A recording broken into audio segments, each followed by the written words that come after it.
une histoire de fou, une histoire en 3 temps.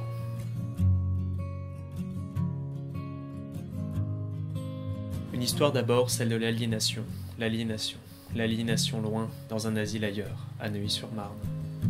Si l'on considère que, produit d'une vie qui s'écarte de la nature, la folie n'est jamais que l'ordre des conséquences, l'asile se doit de surveiller, garder, isoler, classifier, ramener à la raison le malade en stimulant ses sens.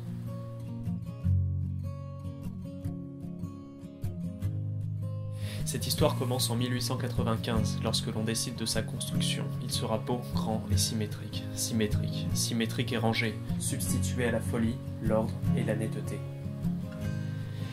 Il insère le malade dans une dialectique simple de la nature, là, loin, ailleurs dans la campagne. Mais il range partout et surtout à l'est. Il cloisonne, délimite et répartit d'un geste. Le plus fou, le fou et la folie. Je suis ce qu'ils veulent de moi, je suis.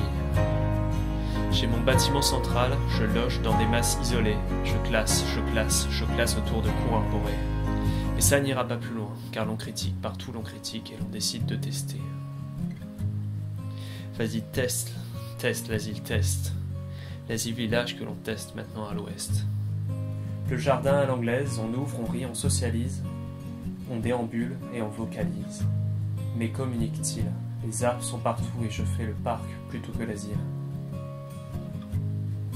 Si une maison d'aliénés est l'agent thérapeutique le plus puissant contre les maladies mentales, la technique gronde et le choc est frontal. Une histoire alors dont la psychiatrie se détache de la nature et joue à l'apprenti chimiste. Neuroleptiques et psychotropes, les médicaments arrivent et ils abrutissent. Mais ils ne peuvent plus sortir, ils sont mous. Les malades sont mous et ils ne communiquent plus. Ils restent là, ne sortent plus voir la verdure. Pourquoi sortir si dehors il n'y a qu'un parking?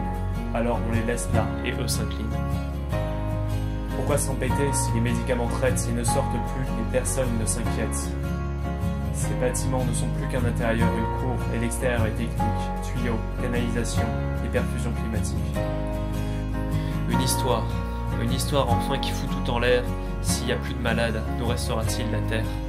Car les malades partent loin, ils partent de l'asile, où l'asile déménage.